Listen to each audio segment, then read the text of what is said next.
Besoin d'un crédit immobilier sans apport? Eh bien, cette vidéo est faite pour vous, chers investisseurs. Bienvenue, ici Sophie Vergès. Je suis ravie de vous retrouver. Restez bien jusqu'au bout car je vais vous donner 8 conseils avec un bonus. Allez, tout de suite, sans transition, c'est parti.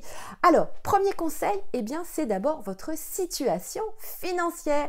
Et oui, évidemment, l'investissement immobilier va dépendre de vous, tout simplement, et quelle situation financière vous avez actuellement. Alors, pourquoi j'ai mis ça en premier? Eh bien, parce que parfois, certains d'entre vous, je suis d'ailleurs un peu moi-même surprise, n'arrivent pas à comprendre, en effet, que, eh bien, forcément, vous devez avoir une situation financière conséquente par rapport à votre projet d'investissement immobilier. Alors oui, parce que c'est vrai que lorsque l'on souhaite investir en immobilier, on pense souvent évidemment aux revenus qu'on va percevoir, mais parfois évidemment on en oublie un peu sa propre situation financière. Donc je vous recommande bien de vous poser tranquillement, zen, et puis de regarder quelle est votre situation financière à l'instant T, puisque en effet votre situation financière d'aujourd'hui va peut-être aussi évoluer et n'est pas celle de demain ni celle d'hier. Ça paraît une évidence, mais évidemment c'est important puisque vous allez investir, je vous le rappelle, sur le long terme, et donc vous devez avoir une situation financière par rapport à votre projet d'investissement immobilier. Et d'ailleurs, c'est la raison aussi pour laquelle je vous en parle aussi souvent que, on va démarrer par ce qu'on appelle la stratégie des petits biens immobiliers, parce que souvent, on va investir dans un parking, un box, parce que ça nécessite évidemment moins de financement et la prise de risque et évidemment, on va dire un peu plus faible au regard du prix justement de ce bien immobilier. Et puis, c'est bien pour démarrer, pour voir aussi si l'investissement immobilier va vous plaire. Et oui, parce que parfois, on peut être déçu aussi et ça ne nous correspond absolument pas du tout. Donc, pour le premier investissement, on va choisir un petit bien immobilier. Alors donc, situation stable, déjà pour vous aussi, puisque ça vous fait rentrer un revenu régulier et ça rassure aussi la banque. Donc, attention, quand vous cherchez, je vais vous donner déjà un conseil aussi amical, quand vous cherchez à investir en immobilier, si vous souhaitez changer de travail, c'est mieux d'investir maintenant parce que sinon, la banque va vous dire, oui, mais vous avez changé de travail et ça va vous rendre instable. Donc, attention aussi, si évidemment on vous propose une opportunité, je vais y arriver en mieux, pas de problème. Mais ça peut évidemment ne pas rassurer la banque. Donc, on estime qu'il faut rester plus ou moins au moins 3 ans dans le même métier, avec le même employeur notamment, ou le même revenu régulier, pour évidemment rassurer la banque. Donc, on y pense, on réfléchit à ça évidemment. Donc, une situation financière stable, rassurante pour la banque. Et ce qui rassure la banque, évidemment, va vous permettre d'avoir, avec les autres conseils que je vais vous donner et surtout le bonus à la fin, et vous allez vite comprendre pourquoi c'est intéressant d'avoir ce conseil tout à la fin, parce que évidemment les 8 conseils découlent avant le dernier évidemment. Alors, là, le deuxième astuce, c'est la régularité de vos revenus. Vous pouvez d'ailleurs avoir aussi plusieurs emplois, parce que je sais que certains d'entre vous cumulent plusieurs employeurs, et moi-même, dans ma vie, j'ai cumulé jusqu'à 5 employeurs le même mois, mais c'était évidemment des revenus réguliers et récurrent. Donc voilà, c'est ce que va regarder la banque. Donc ne vous inquiétez pas si vous cumulez 2 emplois, ça arrive, la banque va aussi le comprendre à partir du moment donné où le revenu est régulier. J'ai envie de vous dire, il n'y a pas de souci. D'abord, vous envoyez aussi un signal fort à la banque puisque vous êtes travailleurs aussi, hein, et ça va compter puisque dans la vie, malheureusement, nous vivons des aléas et eh bien voilà, hein, c'est important d'avoir des revenus réguliers qui viennent de plusieurs sources aussi, hein, puisque ça vous évite aussi de vous retrouver dans une certaine précarité. Si vous perdez un emploi, eh bien au moins il vous en reste un autre. Voilà, donc avoir des revenus réguliers, vous l'avez compris, c'est très important et suffisant. On en vient toujours à cela, évidemment, pour vous permettre ce fameux investissement immobilier. Alors, ensuite, troisième point. Alors, vous le savez, la banque va regarder et va vous demander votre contrat de travail. Donc, il faut pas mal le prendre, bien sûr. Elle va vous réclamer les fiches de paye, mais aussi votre contrat de travail. En effet, justement, pour savoir si votre contrat... Oups, je bouge la caméra, pardon. Si votre contrat est sur le long terme, notamment, vous savez que les banques aiment bien les CDI, hein, ce qu'on appelle les CDI, contrats à durée indéterminée. Et elle va regarder évidemment votre période d'essai, puisque si vous démarrez, vous avez des périodes d'essai. Selon votre statut, si vous êtes salarié ou si vous êtes cadre, eh bien la période d'essai va être plus ou moins longue, vous le savez. Donc, eh bien, parlez-en aussi à la banque, hein, dites voilà, j'ai démarré ce travail, ma période d'essai est à telle date, ça se passe bien. Apparemment, je devrais rester. Donc, c'est important aussi d'être transparent et d'avoir ce discours avec votre banque. Faites-lui confiance, hein. C'est un partenaire, la banque de confiance. Donc, soyez très transparente ou transparent par rapport à votre banquier. Si vous pensez que vous n'allez pas rester, eh bien à ce moment-là, c'est peut-être bon de reporter votre projet d'investissement immobilier avec un autre contrat. Vous passez la période d'essai, donc pendant ce temps-là, qu'est-ce qu'on fait? On fait de la veille du marché, on fait les visites, on continue à chercher, hein. On ne va pas s'arrêter évidemment parce que vous allez changer d'emploi ou parce que non, bien sûr que non. Vous savez d'ailleurs que vous pouvez aussi rejoindre ma communauté. N'hésitez pas à me demander le lien évidemment dans le commentaire de la vidéo, Communauté School, qui vous permet aussi de vous former puisque vous avez des cours à disposition. Et bien sûr, vous pouvez aussi via cette communauté me poser toutes les questions que vous souhaitez. Voilà. Alors, ensuite, donc, on a vu la situation financière, les revenus réguliers, votre contrat ou vos contrats de travail. Ensuite, le quatrième conseil, eh bien, c'est de bien calculer votre taux d'endettement puisque vous savez, selon les années, la réglementation va changer.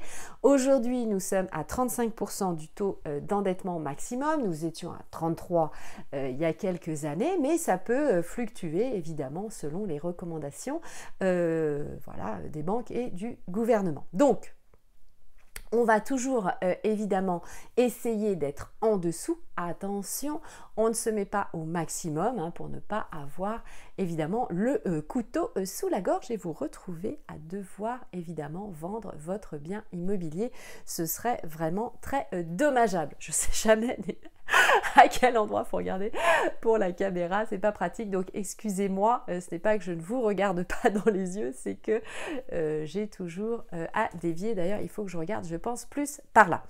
Alors, donc, votre taux d'endettement, oui, comme je vous le disais, eh bien, il ne faut pas le mettre évidemment au maximum, hein, parce que, pourquoi il ne faut pas le mettre au maximum? Tout simplement parce que vous allez vous retrouver dans la vie, on en a toujours des aléas financiers. Votre véhicule, un accident, voilà, je ne sais quoi, un artisan à payer, un plombier, enfin voilà, tout ce que...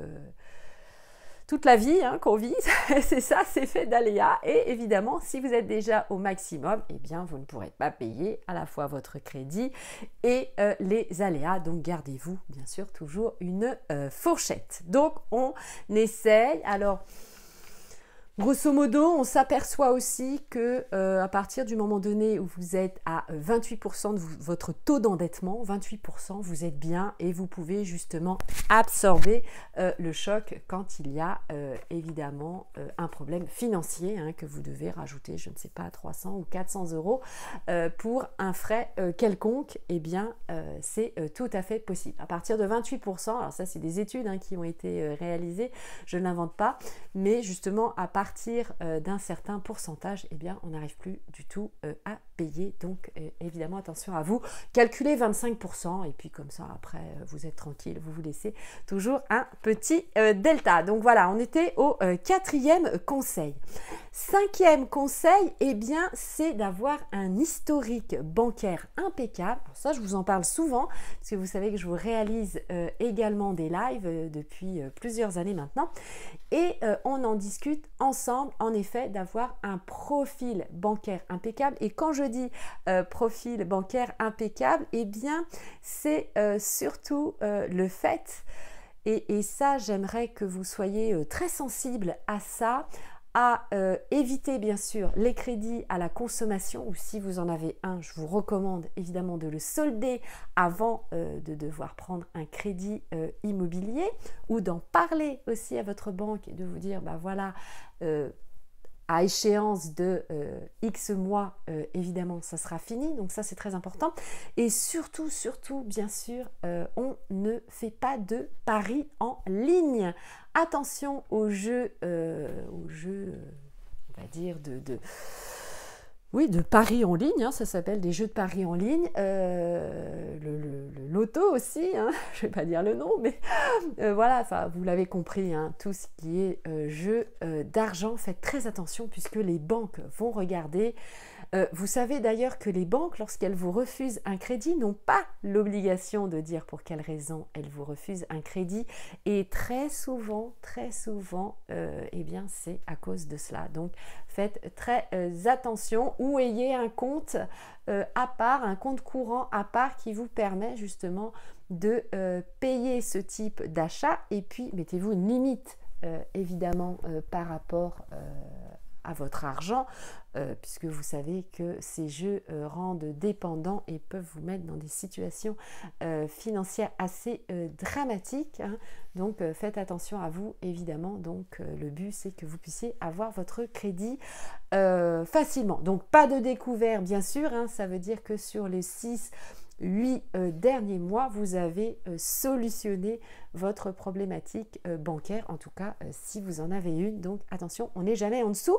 Et d'ailleurs, quand vous allez épargner, pareil, c'est un conseil que je vous donne, eh bien si vous avez décidé de mettre, je ne sais pas, 100 € par mois, eh bien mettez toujours 100 € par mois, par exemple, à la fin du mois, juste avant d'avoir votre salaire sur votre compte épargne, et évitez de refaire évidemment des transferts dans l'autre sens de votre compte d'épargne pour votre compte courant, puisque ça voudra dire à la banque en fait que vous n'arrivez pas à gérer, et donc ça du coup vous n'envoyez pas un bon signal à la banque. Donc s'il vous plaît, lorsque vous transférez l'argent, donc soit vous arrivez à le faire de manière automatique, c'est-à-dire vous mettez un virement permanent de 100 € par mois à la date évidemment que vous avez choisi, que vous souhaitez. Mais si parfois, voilà, vous dites allez, je mets 100 € de côté, mais parfois j'y arrive pas, eh bien il vaut mieux ne pas mettre de virement permanent, et comme ça vous êtes tranquille. Vous le mettez le 31 du mois, si vous mettez 80 €, c'est toujours 80 € d'économiser, et vous envoyez pareil un bon signal à la banque. Donc, on était dans l'historique bancaire impeccable. Alors, 6e point, puisque c'est pareil, c'est ce que la banque va vous demander. Avez-vous de l'épargne? Et avez-vous un patrimoine en garantie? Et oui, puisque vous le savez, lorsque on ne paye pas un crédit, eh bien, la banque va devoir prendre des garanties. Donc l'épargne, c'est pareil, vous avez plusieurs solutions de livret pour épargner réguliarement. Donc je vous laisse prendre contact évidemment avec votre banque, que ce soit une banque physique ou une banque en ligne, mais évidemment quand vous investissez en immobilier, eh bien la banque va vous demander est-ce que vous avez déjà de l'épargne. Ça veut dire quoi? Ça veut dire que pareil, à partir du moment donné où vous avez l'idée de faire votre projet d'investissement immobilier, eh bien vous allez évidemment commencer à épargner, peut-être un peu plus aussi, hein, voilà, ou au moins à épargner régulièrement pour vous faire votre petit pécule, comme on dit, hein, votre petit pécule. Donc ça, c'est pour la partie épargne. Pour la partie patrimoine, eh bien, la banque va aussi vous demander quel est votre patrimoine. Est-ce que vous avez déjà un patrimoine ou pas du tout? Est-ce que c'est votre premier investissement? Et donc, eh bien, pareil, selon le patrimoine que vous avez, ça va justement justifier l'obtention de votre crédit ou pas. Ça veut dire quoi? Ça veut dire que si vous avez déjà un patrimoine, eh bien, je vous recommande de faire votre arbitrage avant de vous lancer dans un investissement, puisque régulièrement, on va regarder est-ce que vous avez un locataire, est-ce qu'il y a des travaux, est-ce que justement le bien est dit énergivore ou pas, etc., etc. On va arbitrer. Ça, c'est très important à faire puisque vous avez peut-être du coup du patrimoine à vendre avant de faire l'investissement que vous souhaitez. Donc, voilà. Et la banque va vous conseiller, si aussi vous hésitez, n'hésitez pas à poser la question à la banque. Vous avez d'ailleurs plusieurs professionnels de l'immobilier qui peuvent vous aider, les agences immobilières, les notaires, votre architecte, les banques et puis moi-même, si vous voulez bien sûr me poser des questions, je peux vous aider. Vous le savez que je vous accompagne aussi avec toute l'humilité qui m'anime pour vous aider en tout cas dans votre choix et donc on en parle ensemble et n'hésitez pas à me laisser un petit commentaire. 7e point, alors ça c'est super intéressant, notamment pour les primo-accédants, mais ça va dépendre aussi des différents textes législatifs, puisque c'est notamment ce qu'on appelle le prêt aidé. C'est le prêt à taux zéro, par exemple. C'est selon, bien sûr, les conditions de ressources, la localisation, etc. pour les primo-accédants notamment. Donc, regardez, bien sûr, si vous en faites partie, les prêts action logement et les prêts conventionnés. Donc, tout cela, bien sûr, eh bien, c'est un courtier en immobilier, par exemple, ou votre banque qui va vous aider pour savoir si vous rentrez dans les cases, évidemment. Donc, c'est très important, toujours pareil, de l'avoir en tête, puisque, eh bien, du coup, vous allez pouvoir avoir une partie, alors très souvent, c'est une partie de la somme qui va faire partie d'un prêt à taux zéro, par exemple. Vous avez aussi la région. Dans certaines régions en France, eh bien, vous avez la région qui vous permet d'obtenir un crédit à un très faible taux. Donc, eh bien, vous avez tout intérêt. Donc, ça va vous faire plusieurs taux pour le même crédit. Mais, eh bien, voilà, ça vous permet tout simplement d'investir en immobilier. Ça, c'était pour le 7e point. On arrive bientôt au bonus, mais avant cela, le 8e point. Alors, les amis, vous le savez, je n'ai de partenariat avec personne, mais je vous le dis à chaque fois, bien sûr, faites-vous accompagner par un courtier en prêt immobilier. Pourquoi un courtier? Parce que le courtier, c'est le professionnel de référence qui connaît parfaitement les banques avec lesquelles il travaille et surtout par rapport à votre profil qui va vous prêter tout simplement. Donc c'est très important, vous le savez toujours, de vous faire accompagner par les bons professionnels qui peuvent être des alliés. Donc vous avez d'ailleurs des courtiers qui sont spécialisés en prêt d'habitation et des courtiers qui sont spécialisés en crédit professionnel. Voilà. Donc, on fait appel aux courtiers. Alors, est-ce que vous êtes prêts, les amis, pour le bonus? Alors, le bonus, c'est quoi le bonus? Eh bien, je vais vous donner une astuce justement pour avoir un crédit sans apport, puisque c'est la thématique, vous le savez, de cette vidéo. Si vous avez suivi jusqu'à là, vous l'avez compris. Et eh bien, lorsque l'on investit en immobilier, c'est bien sûr d'investir déjà avec un locataire dedans. C'est ce qu'on appelle le vendu-loué. Pourquoi c'est intéressant d'investir alors que le bien il est déjà loué? Et ça, évidemment, on revient au premier point. Comment on rassure la banque? Eh bien, c'est tout simplement parce que votre banque sera les revenus que vous allez percevoir, tout simplement. Et donc, ça va se rajouter, évidemment, à vos revenus. Il y a un petit delta. Certaines banques prennent 80% des revenus locatifs, justement, de vos loyers, d'autres 70%. Voilà, ça c'est à négocier évidemment selon la qualité et le profil du locataire qui est déjà en place. Donc regardez, c'est assez rare d'ailleurs de trouver des biens immobiliers qui sont vendus déjà loués, mais ça c'est un très bon bonus et vous allez surtout vous différencier aussi des autres investisseurs qui ne connaissent pas cette astuce et qui ne l'utilisent pas à tort parce que ça vous permet évidemment de mettre moins d'argent sur la table. N'hésitez pas à laisser un pouce bleu sur la vidéo, à vous abonner si ce n'est pas déjà fait et j'attends vos commentaires en bas de la vidéo. Très bon investissement, portez-vous bien et puis à très vite. Ciao, bye bye pour la prochaine vidéo.